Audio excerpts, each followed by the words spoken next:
सभी को सादर नमस्ते। आप सभी का बहुत बहुत स्वागत है हमारे प्रहरी चैनल में। हम पढ़ रहे हैं सत्यार्थ प्रकाश का 13वां समुल्लास और आज हम बात करेंगे इब्राहिमी मत के एक ऐसी परंपरा के बारे में जिस परंपरा को लेकर के लोगों में अलग अलग तरह की सुगबुगाहट या मान्यताएं चलती रहती हैं। परंपरा है खतना की परंपरा, जो कि प्रायः करके पुरुषों के लिए की जाती है। लेकिन आज जब इब्राहिमी मत यहूदी, यहूदी के बाद ईसाइयत और वहां से आगे बढ़ता हुआ इस्लाम तक आ पहुंचा है, तो ये परंपरा महिलाओं पर भी आज अनिवार्य रूप से लागू की जाती है। तो आइए बहुत अधिक इसके बारे में भूमिका न बनाते हुए सीधे विषय पर चलते हैं। ये खतना की परंपरा आखिर प्रारंभ कहां से हुई? इस खतना की परंपरा को जानने के लिए हमें ये जानना पड़ेगा कि ये तीनों के तीनों जो संप्रदाय हैं, यहूदी, ईसाई और इस्लाम, इनका प्रारंभ कहां से हुआ। जैसे कि मैंने पहले भी आपसे चर्चा की थी, इन तीनों को इब्राहिमी मत कहा जाता है। इब्राहिमी मत इनको क्यों कहा जाता है? क्योंकि इनके मूल में जो व्यक्ति है उनका नाम है इब्राहिम। जो ओल्ड टेस्टामेंट या तौरेत हम इस समय पढ़ रहे हैं उसमें ये इब्राहिम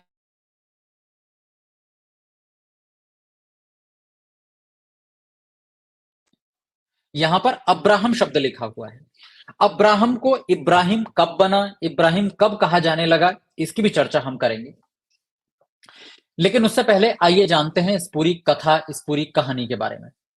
दरअसल कथा कहानी प्रारंभ होती है तौरेत के उत्पत्ति पर्व के 13वें अध्याय से, जिस परंपरा में मैंने कल आपसे चर्चा की थी कि अ, जो अब्राहम है वो जब मिस्र देश में गया और अपनी पत्नी को साथ में लेकर के गया, तो डर गया कि यहाँ के लोग मेरी पत्नी सारा सुंदर है, उसे देख करके, क्योंकि मैं उसका पति हूं, मुझे मार डालेंगे। उसने अपनी पत्नी सारा से कहा कि तुम मुझे अपना पति नहीं बल्कि भाई बताना, ताकि कम से कम मेरी जान तो बच जाए।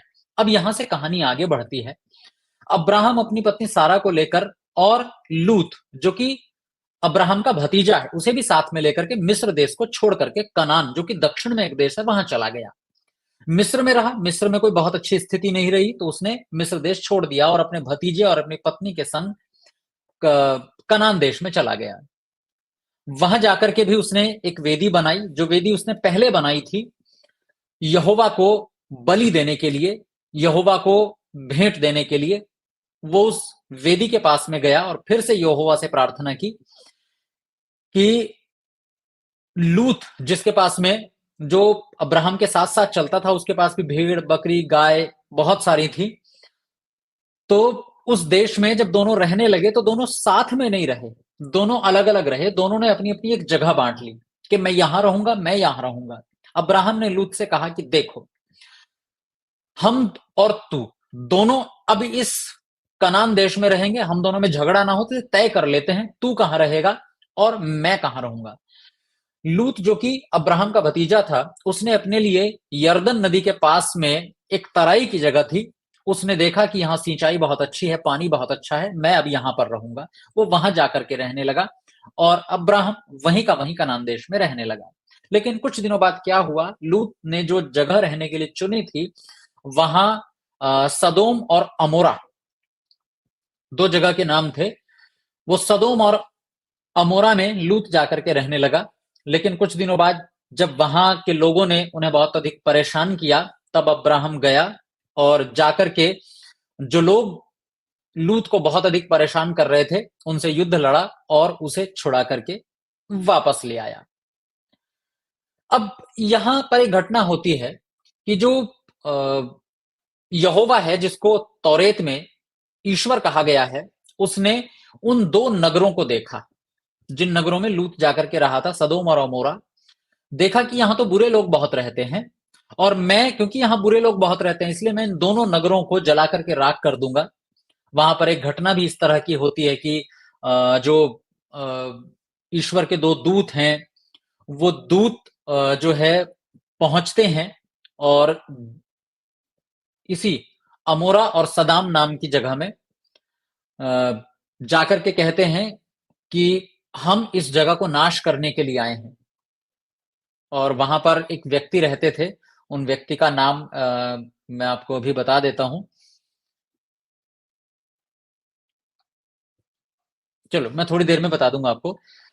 तो वहां पर एक व्यक्ति रहते थे जो ठीक थे, स्वभाव ठीक था। तो ईश्वर के दो दूत वहां पर के गए।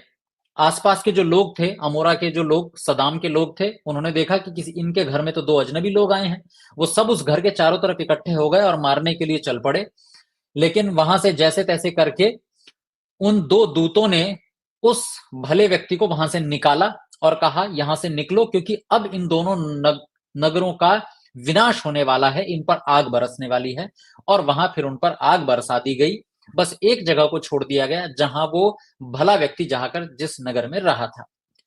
अब ये जो एक घटना आती है जिसकी मैंने अभी आपसे चर्चा की, खतना की घटना, वो यहां से शुरू होती है। हुआ क्या कि अब्राहम की पत्नी थी सारा और उसकी कोई संतान नहीं थी।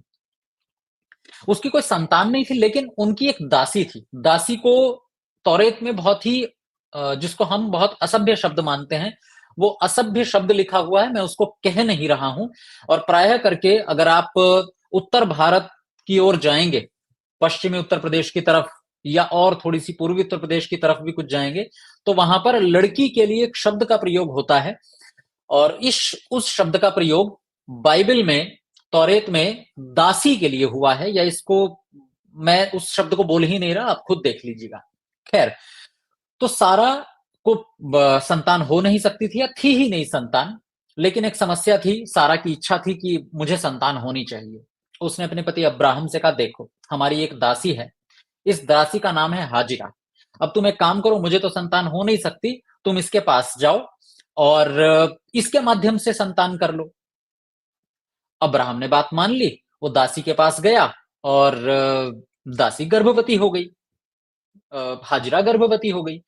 लेकिन हाजिरा जैसे ही गर्भवती हुई, उसे ये अभिमान हो गया कि देखो मेरे गर्भ में तो अब्राहम का बच्चा पल रहा है, अब्राहम की संतान पल रही है। वो थी तो सारा की दासी, लेकिन सारा पर हावी होने लगी। सारा को तेवर दिखाने लगी, ठीक ऐसे जैसे एक मालकिन होती है। सारा को इस बात से बहुत चिढ़ हुई और वो गई अब्राहम के पास कि देखो ये दासी गर्भवती तो क्या हुई तुमसे, ये तो मुझे ही तेवर दिखाने लगी है। तो अब्राहम ने कहा, देखो तुम जैसा चाहो इसके साथ वैसा व्यवहार करो, क्योंकि ये तुम्हारी दासी है। लेकिन हुआ क्या कि वो जो हाजिरा थी, वो एक दिन वहां से भाग गई। भाग गई। तो यहोवा के जो दूत थे, उसने उस दासी को ढूंढ लिया और ढूंढ करके कहा, जाओ अब्राहम के पास वापस जाओ। क्योंकि यहोवा जो कि बाइबल का ईश्वर है, उसने अब्राहम को ये वचन दे रखा है कि मैं तुम्हारे वंश को बहुत ज्यादा बढ़ाऊंगा। अब्राहम को ये चिंता है कि संतान तो मुझे कोई है नहीं, मेरा वंश बढ़ेगा तो बढ़ेगा कैसे। लेकिन अब यहोवा ने कह दिया तो कह दिया। तो यहोवा के दो दूतों ने जाकर के उस हाजिरा से कहा कि तुम भागकर क्यों आई हो, वहां पर वापस जाओ। वो वापस गई, उसको एक संतान हुई और उस संतान का नाम रखा गया इस्माइल। इस्माइल की का नाम आपने बहुत बार इस परंपरा में सुना होगा, जो इस्लाम तक पहुंचा है।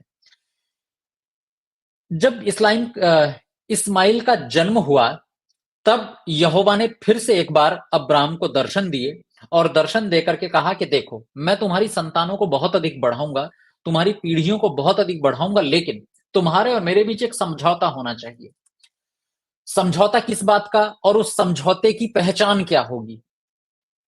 तो उसने कहा कि देखो सबसे पहले तो तुम्हें आज के बाद अब्राहम नहीं इब्राहिम कहा जाएगा।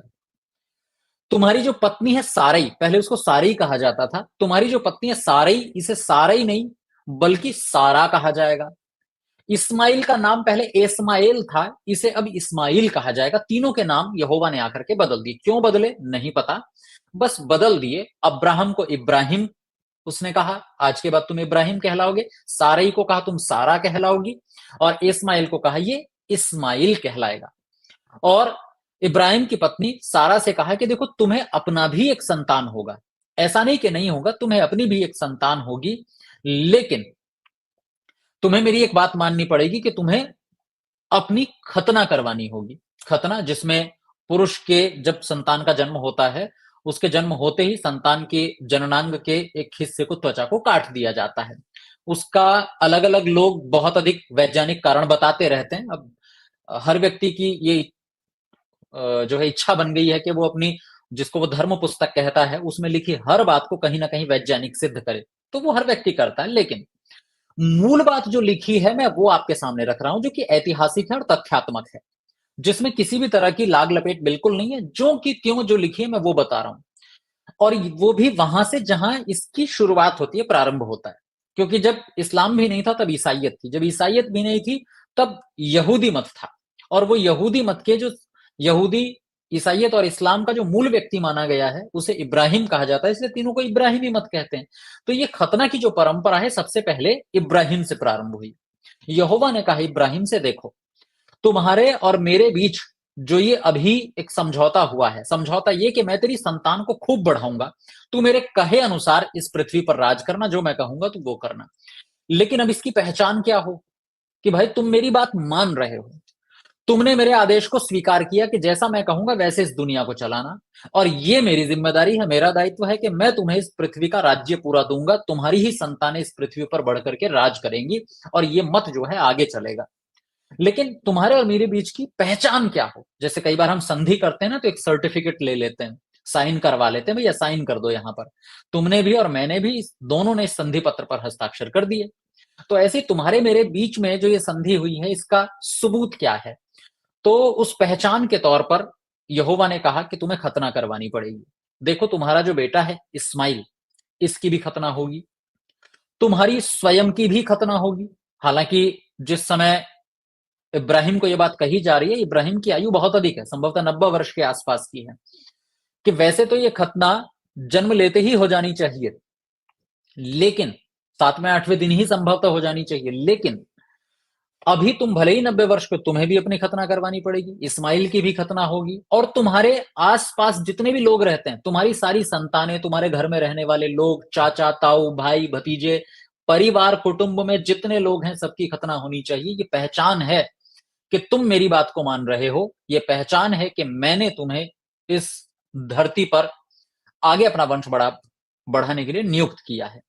और हां, अगर तुम किसी को खरीदोगे, क्योंकि उस समय पुरुषों के स्त्रियों के खरीद की बहुत परंपरा चलती थी, आज तो अवैध है, होनी भी चाहिए, परंपरा बिल्कुल गलत है, लेकिन सोचिए यहोवा के समय में जब सृष्टि बनी ही बनी थी, कुछ दिनों तक ही, कुछ पीढ़ियां ही आगे बढ़ी थी, तब ये परंपरा बाइबल के अनुसार, मैं वैदिक दृष्टिकोण की बात नहीं कर रहा हूं, न ही इस पृथ्वी के वास्तविक इतिहास की बात कर रहा हूं, मैं वो इतिहास की बात कर रहा हूं जो केवल तौरेत में लिखा है।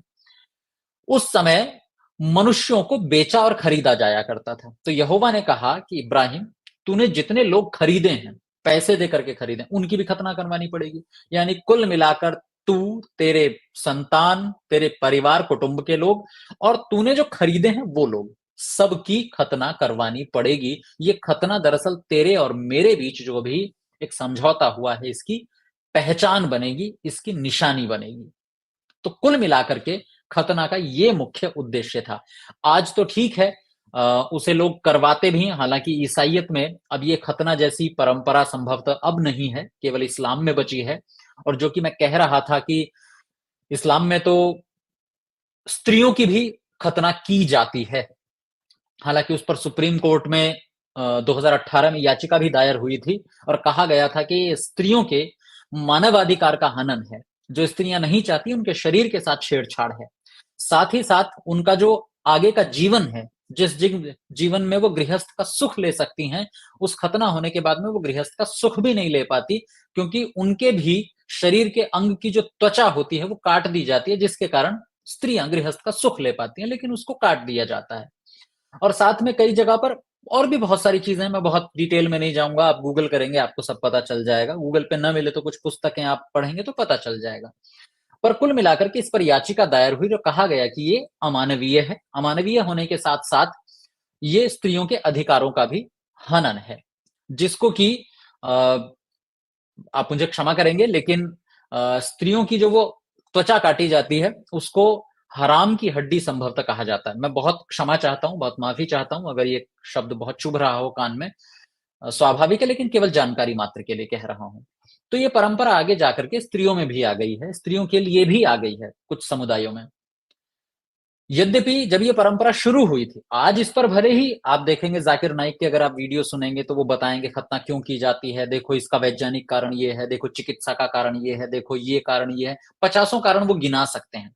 उसमें काल्पनिक कारण बहुत सारे अपने मन की कल्पना, कुछ भी तर्क दे दीजिए, देखो इससे ये नहीं होता, इससे वो नहीं होता।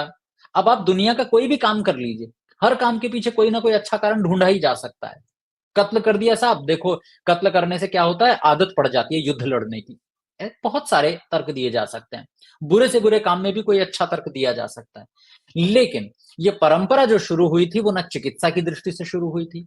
ये परंपरा जब प्रारंभ हुई थी, न इसमें कोई वैज्ञानिक कारण था, न कोई और बहुत अच्छा कारण था, बल्कि केवल एक कारण था, ये यहोवा और इब्राहिम के बीच में केवल एक पहचान थी कि तुम्हारी और मेरी जो बातचीत हुई है वो हमेशा के लिए रहेगी। अब आगे जाकर के यहोवा ने इब्राहिम और उसकी पत्नी सारा, सारा अंदर थी, घर में थी, इब्राहिम बाहर था। इब्राहिम बैठा था, इब्राहिम से कहा, देखो इब्राहिम, वैसे ये जो इस्माइल है ये तुम्हारी संतान नहीं है, पर है तुम्हारी संतान जैसा ही, क्योंकि है तो तुम्हारे अपने शरीर का अंग ही, भले ही दासी से पैदा हुआ है, पर है तुम्हारा अपना पुत्र। लेकिन मैं तुम्हें वचन देता हूं कि तुम्हारी पत्नी सारा को भी संतान होगी। और सारा इस बात को अंदर सुन रही थी, घर में वो हंस पड़ी। यहोवा जो कि ईश्वर है बाइबल के अनुसार, वो थोड़ी सी चुटकी लेते हुए कहता है, अच्छा सारा इसलिए हंस पड़ी क्योंकि सारा तो इस समय वृद्धावस्था में है, कि देखो मैं बूढ़ी हूं, मुझे अब बच्चा कैसे होगा, मुझे संतान कैसे होगी। तो थोड़ी चुटकी ली यहोवा ने। ऋषि दयानंद का इस पर एक प्रश्न भी है कि ईश्वर कभी चुटकी लेता है भला, वो भी स्त्रियों की इस तरह की संवेदनशील बातों पर अगर फिर भी चुटकी ले रहा है, तो थोड़ा शक है कि शायद वो ईश्वर नहीं है, एक बहुत ही सहज सामान्य मनुष्य है। ये ऋषि दयानंद सरस्वती जी का प्रश्न है। लेकिन यहोवा ये कहकर के वहां से चले गए कि देखो तुम्हारी अपनी संतान भी होगी। और आगे जाकर के सारा को संतान हुई। यहोवा ने वचन दिया था, वो अपने वचन के अनुसार सारा के पास आए। सारा के पास आए मतलब अब हम समझ सकते हैं संतान कैसे होती है। यहोवा आए, सारा के पास आए, और सारा को वहां पर जाकर के एक संतान होती है जिसका नाम इसहाक रखा जाता है। अब यहोवा आए और किस तरह से गर्भ धारण हुआ, वो पीछे की प्रक्रिया है, वो आप सब लोग बहुत समझदार हैं। लेकिन आज एक और घटना के पीछे की चर्चा मैं यहाँ करना चाहूंगा, जिसको देख सुन और समझ करके थोड़ी सी आपत्ति भी हो सकती है, और कुछ लोगों को ये आत्मचिंतन का अवसर भी है कि हम क्या मान रहे हैं और क्या हमें मानना चाहिए या नहीं मानना चाहिए। हुआ ये कि एक बार इब्राहिम वृद्ध हो गया। ये संभवतः इब्राहिम की ही बात है। मैं एक बार इसको और अच्छे से देख लेता हूं। क्या ये इब्राहिम की ही बात है या लूत की बात है? लूत जो कि इब्राहिम का भतीजा था। हाँ, लूत। लूत जो कि इब्राहिम का भतीजा था, एक बार जब वो, ये घटना है उन दो शहरों की जब लूत उस शहर को छोड़ करके वापस आया था। भतीजा, इब्राहिम का भतीजा, जिसकी मैं अभी घटना सुना रहा था, कि दो लोग उस दो शहरों में गए। और वो दो शहर थे, मैं नाम बार बार उनका भूल रहा हूं। मैं और एक बार देख करके आपको बता देता हूँ, वो दो शहरों के नाम अभी मैंने पढ़े तो थे, आप इसको पीछे देख लीजिएगा। तो वो दो शहर जिनमें लूत ने रहना स्वीकार किया था कि इनमें क्योंकि फसल अच्छी होती है, सिंचाई की व्यवस्था बहुत अच्छी है, तो इसलिए मैं इन दो नगरों में रहूंगा। तो जब वो दो नगरों में रहने लगा, तो वहां पर ईश्वर के दो दूत आए और उन्होंने आकर के कहा कि देखो ये लोग अच्छे नहीं हैं, हम यहां से आपको निकालेंगे। और उन दो शहरों को फिर भस्म कर दिया गया था। लूत जब वहां से भागा, भाग करके दूसरी जगह पे गया, क्योंकि यहोवा ने कहा था कि तू यहां से निकल, जब तक तू यहां से नहीं निकल जाता तब तक मैं इस पर आग नहीं बरसाऊंगा। जैसे ही लूत वहां से निकला, यहोवा ने उन दोनों शहरों पर आग बरसा दी और उन्हें तहस नहस कर दिया। ऋषि दयानंद का इस पर भी एक प्रश्न है, आप सत्यार्थ प्रकाश पढ़ेंगे तो। और वो कहते हैं कि देखो, क्या यहोवा नाम का ईश्वर या कोई भी ईश्वर कभी ऐसा कर सकता है कि कुछ लोग बुरे हैं, ठीक है बुरे हैं, लेकिन बच्चे भी तो थे उस शहर में, उस नगर में, बच्चे थे, महिलाएं थी, लोग बुरे हो सकते हैं, छोटे बच्चों का क्या अपराध। लेकिन यहोवा नाम के ईश्वर ने सबको एक साथ बर्बाद किया, सबका एक साथ विनाश किया। उसने ना ये देखा कि यहां पर बच्चे हैं, बूढ़े हैं, बड़े हैं, महिलाएं हैं, पुरुष हैं, कुछ नहीं देखा, सबको भस्म करके मार डाला। लेकिन वहां से भाग करके लूत एक नगर में जाके बसा, थोड़े दिन वो नगर में रहा और उसके बाद वो पहाड़ पर जाकर के रहने लगा। उसकी 2 बेटियां थी उस समय। लूत, जिसकी मैंने अभी आपको कहानी सुनाई, उसकी 2 बेटियां थी। जब वो 2 बेटियां लूत के साथ पहाड़ पर एक गुफा में रहने लगी, तो उनके मन में एक विचार आया कि देखो, हम इस पहाड़ की गुफा में रहते हैं, इतने दिनों से रह रहे हैं, हम तो यही मर जाएंगे। भाई, हमारा पिता है और हम यही मर जाएंगे, कोई हमें पूछने नहीं आएगा, कोई हमें देखने नहीं आएगा। और वहां पर एक एक विचित्र सी घटना घटती है। मैं दोबारा दोहरा देता हूं, इस घटना को सुन करके कुछ को बहुत अजीब लगेगा, लेकिन कुछ के लिए आत्मचिंतन का विषय है कि हम किन कहानियों को आदर्श मानते हैं, मानना भी चाहिए या नहीं मानना चाहिए। लूत की दोनों बेटियों ने सोचा, हम यहां मर जाएंगे तो कम से कम पीढ़ी तो हमारी चलनी चाहिए ना। मेरा पिता लूत, हमारा पिता लूत और हमारी पीढ़ी चलनी चाहिए। तो उन्होंने, दोनों बहनों ने आपस में बातचीत की कि एक काम करते हैं, इन्हें दाख रस पिला देते हैं। दाख रस माने, दाख कहते हैं अंगूर को, और अंगूर का रस माने कि दाख मधु नाम शब्द दिया गया है। दाख मधु माने अंगूर का रस, यानी कि मैं सीधी शब्दों में बोलूं तो शराब। उन दोनों बेटियों ने योजना बनाई कि एक काम करते हैं, हम अपने पिता को रात को शराब पिला देते हैं, और पहले एक हम में से सोएगी अपने पिता के साथ में और गर्भ धारण करेगी, क्योंकि पिता तो नशे की हालत में होगा, दाक मधु पिए हुए होगा, शराब पिए हुए होगा। और ऐसा ही किया गया। एक बेटी अपने पिता के पास जाकर के सोई और गर्भवती हो गई।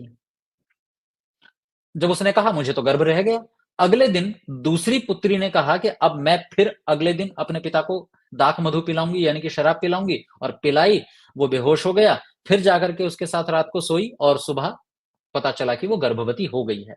यानी उन दोनों ने, छोटी और बड़ी दोनों बेटियों ने अपने पिता के साथ, पिता के माध्यम से गर्भ धारण किया, शराब पिला करके अपने पिता को। ऋषि दयानंद फिर एक प्रश्न पूछते हैं यहां पर कि उसी शराब को आज भी ईसाइयों में, ईसाइयों तो छोड़ दीजिए, आज तो पूरे भारत में हिंदू हो चाहे कोई और भी हो, सब बराबर शराब पीते हैं। ऋषि दयानंद प्रश्न करते हैं कि एक तो ये हिंदू जो पी रहे हैं वो तो बिल्कुल गलत है ही। सवाल अब बाइबल को मानने वालों से है कि जिस दाख मधु को पी करके, जिस शराब को पी करके एक व्यक्ति को यह तक नहीं पता चला कि मैं अपनी बेटी के साथ सो रहा हूं, मैं अपनी बेटी से गर्भ धारण कर रहा हूं, बेटी को गर्भ धारण करा रहा हूं, ऐसी शराब को लोग हाथ तक कैसे लगा सकते हैं? भाई, आपके लिए तो, हमारे लिए ना सही, हिंदुओं के लिए, वैदिक धर्मियों के लिए न सही, लेकिन ईसाइयों के लिए तो धर्म पुस्तक है ना। और धर्म पुस्तक में स्पष्ट लिखा है कि लूत उसे पी करके इतना भी नहीं जान पाया कि ये मेरी पुत्रियां हैं, फिर भी हम ऐसी शराब को पी रहे हैं और बड़े शौक से पीते हैं। और ये परंपरा, जब मुगल आए और उसके बाद अंग्रेज आए, ये परंपरा भारत में भी बहुत अच्छे से चल पड़ी। पहले भी पुराणों में भी कुछ इस तरह की घटनाएं मिलती हैं कि वहां पर भी, बल्कि श्री कृष्ण के साथ ऐसी घटनाएं मिलती हैं, उनके जीवन में ऐसी घटनाएं मिलती हैं, वास्तव में नहीं पर पुराणों में लिखी हैं। पुराणों में जो लिख जाए वो थोड़ा ही है कि वहां भी शराब पी गई थी। खैर, पर ऋषि दयानंद का तो सीधा सा प्रश्न है कि ऐसी शराब को हाथ ही क्यों लगाया जाए। तो जो 2 पुत्रियां थी, उनमें से जो बड़ी पुत्री थी, उसके बेटे का नाम रखा गया मोआब, और छोटी बेटी, उसका नाम रखा गया बेनम्मी। उसके मतलब बेटी का जो पुत्र हुआ उसका नाम मोआब, छोटी बेटी का पुत्र अम्मोन संभवतः। और ये दोनों की दोनों जातियां आगे जाकर के अपने आप में समुदाय बनी। जैसे हम आज मानते हैं ना कि ब्रह्मा की इतनी संतानें हुई, दक्ष प्रजापति की जो संतानें हुई उससे आगे जाकर के वंश चले, ऐसे ही मुआब नाम की जो जाति चली वो लूत की बड़ी बेटी से चली, और अम्मोन वंशियों की जो प्रजाति चली यहूदियों में, वो छोटी बेटी से चली। और दोनों के दोनों पुत्र ही अपने पिता और उसकी बेटी के माध्यम से हुए थे। प्रश्न और भी बहुत हैं, कहानियां और भी बहुत हैं, इसको हम लगातार पढ़ते रहेंगे और जानते रहेंगे कि धर्म ग्रंथ कई बार ऐसी चीज भी हमारे सामने रखते हैं, ऐसी परंपराएं, ऐसी घटनाएं भी हमारे सामने रखते हैं जो हमें सामाजिक तौर पर तो स्वीकार नहीं होती, पर अब चूंकि धर्म ग्रंथों में लिखी हैं तो हम मानने के लिए मजबूर हो जाते हैं। ऋषि दयानंद कह रहे हैं कि नहीं, इस मजबूरी को हटाइए और जो उचित है उसे स्वीकार कीजिए। संसार आगे बढ़ रहा है, हम इसी तरह आगे विकास की ओर बढ़ते रहें, तो उसके लिए जरूरी है हर बात के लिए, हर बात में संशोधन के लिए हमेशा तैयार रहना चाहिए, भले ही वो बात कहीं भी क्यों ना लिखी हो, क्योंकि उद्देश्य है मनुष्य का सुखी रहना, न कि किसी पुस्तक को पकड़ करके बैठ जाना। हाँ, पुस्तकालयों में पुस्तकें संग्रहित जरूर होनी चाहिए। तो आइए इस चर्चा को आज यहीं विराम देते हैं। कल हम और चर्चा करेंगे, पर क्योंकि वो विषय बिल्कुल अलग हो जाएगा, इसलिए इस चर्चा को हम अभी यहीं पर छोड़ते हैं। अगली जो चर्चा है वो उसका विषय बिल्कुल अलग है, तो कल चर्चा करेंगे। आइए, आप में से जो लोग जुड़े हुए हैं वीडियो को लाइक कर दीजिएगा, चैनल सब्सक्राइब कर दीजिएगा। मन में कोई प्रश्न हो आज के प्रकरण से संबंधित तो कमेंट बॉक्स में लिख दीजिएगा। और आप हमें यदि आर्थिक सहयोग करना चाहते हैं तो डिस्क्रिप्शन में बैंक अकाउंट की डिटेल है, स्लाइड में फोन नंबर है, आर्थिक सहयोग भी कर सकते हैं। आइए देखते हैं आपके प्रश्नों को। मेरा निवेदन है, प्रश्नों को देवनागरी लिपि और हिंदी भाषा में ही लिखें, तो मुझे समझने में सरलता रहेगी। दिलीप कुशवाहा जी का प्रश्न है, आचार्य जी नमस्ते, क्या ईसाइयों के ईश्वर में खतना करके भेजने का सामर्थ्य नहीं है? ईसाइयों का ईश्वर कमजोर है या भुलक्कड़? ठीक यही प्रश्न ऋषि दयानंद ने भी उठाया है। ऋषि दयानंद ने कहा कि अगर खतना पहचान है कि कौन ईसाई है कौन नहीं, तो जिसको यहोवा नाम से पुकारा गया है वो जन्म से ही, यानी कि गर्भ में ही खतना करके क्यों नहीं भेजता? गर्भ से आने के बाद में खतना क्यों की जाती है? वहीं पर खतना करके भेजे। और ऋषि दयानंद फिर उसका एक वैज्ञानिक कारण समझाते हुए कहते हैं कि देखो, खतना नहीं करना चाहिए शारीरिक दृष्टि से। क्यों? क्योंकि जैसे हमारी आंख के ऊपर पुतलियां होती हैं, पलकें होती हैं, वो हमारी आंख की सुरक्षा के लिए होती हैं। और शरीर में हर जगह आप देखेंगे, हमारे शरीर का जो अंग बहुत संवेदनशील है, बहुत संवेदनशील, सेंसिटिव है, उसके लिए सुरक्षा व्यवस्था ईश्वर ने बड़े अच्छे से की हुई है। जैसे आंखों के ऊपर पुतलियां, अगर ये पुतलियां और पलकें हटा दी जाएं तो फिर थोड़ी सी भी धूल आंख में पड़ेगी, थोड़ी सी भी धूल क्या, बहुत धूल पड़ेगी फिर, क्योंकि धूल से बचाने के लिए कुछ होगा नहीं हमारे पास। तो ऐसे में हमारी आंखें बहुत जल्दी खराब हो जाएंगी। और ठीक खतना के मामले में भी यही बात लागू होती है कि जो त्वचा है वो सुरक्षा के लिए है, संवेदनशील अंग की सुरक्षा के लिए है, और उसे रहने ही देना चाहिए। ईश्वर की सृष्टि में कुछ भी गलत नहीं होता, सब कुछ सब प्रयोजन होता है। आगे सुषमा कंवर जी का प्रश्न है, संभवतः कह रही हैं आप बहुत सुंदर सरल ढंग से पढ़ाते हैं। आपका बहुत बहुत धन्यवाद। आप पढ़ने वाले बहुत अच्छे हैं, समझ में आ रहा है तो हमारा पुरुषार्थ सफल है। रमेश चंद्र बाबा जी कह रहे हैं सदोम और अमोरा। हाँ, वो सदोम और अमोरा दो शहर थे जिनको तबाह कर दिया था, जिनको विनाश कर दिया था यहोवा ने। उन सदोम और अमोरा से भाग करके लूत एक दूसरे नगर में जाकर के बसा, फिर वहां से पहाड़ पर गया जहां पर दोनों बेटियां गर्भवती हुई। ये वही दो शहर हैं। धन्यवाद। वो दरअसल मैं क्या है, पूरे तौरेत मेरे पास लैपटॉप पर खुली हुई है, तो मैं जब दूसरे अध्याय पर जाता हूँ तो पिछले अध्याय के एक दो नाम भूल जाता हूँ। धन्यवाद। और किन्हीं का देखते हैं, कोई प्रश्न है तो। महेश बारी जी का प्रश्न है, प्रश्न तो दिनेश जी का भी है लेकिन देवनागरी लिपि में नहीं है, तो बंधु मेरा निवेदन है कृपया देवनागरी लिपि में लिखें। बहुत सरल है, आजकल तो बहुत सारे सॉफ्टवेयर आ गए हैं, गूगल के अपने सॉफ्टवेयर हैं, आप देवनागरी में लिख सकते हैं।